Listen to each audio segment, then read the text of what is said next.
Member from Essex. Thank you very much, Mr. Speaker. My question is to the Minister of Municipal Affairs and Housing. I want to first congratulate the Minister on his recent appointment and wish him well. Speaker, the Minister had a private member's bill that would require a 60% Canadian content for transit vehicles purchased by municipalities. My first question to the Minister is very simple. Will the Minister introduce this bill as his first?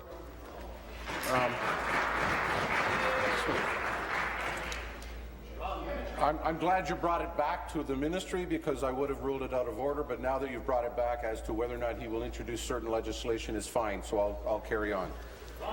Minister of Municipal Affairs and Housing. Well, Speaker, thank you very much for the question. I want to thank, the member, thank you very much for the question. As he's aware, as a minister, I'm not able to bring private members' bills forward, but what I can tell you on the specific issue is clearly this. We have made a strong commitment, and I would thank the member opposite from North Bay. Both of us, in our previous lives and in previous times here in this legislature, introduced private members' legislation on this particular issue.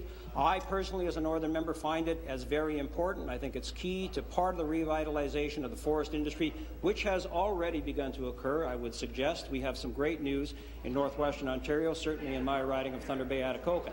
This piece, I believe, would help that, but I will say paramount to us is the issues related to safety. When it comes to this particular issue, we feel like we've done some pretty good work. The previous minister has done a tremendous amount of great work in terms of lining up that support to ensure that we're meeting all of our people and stakeholders who are interested in this issue.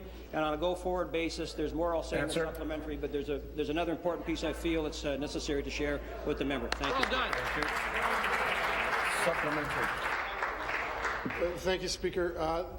The Minister knows how important Canadian content is in mass transit vehicles for Thunder Bay's Bombardier plant. He said, quote, the regulations called for in the proposed bill would help protect these jobs and encourage future growth in the mass transit sector. With his appointment as a minister, his private member's bill has now essentially died on the order table and will not be up for debate tomorrow. My question is, will the minister commit today to making his bill for Canadian content in mass transit vehicles a government bill and a government priority? Minister. Speaker, the Minister of Transportation and Infrastructure.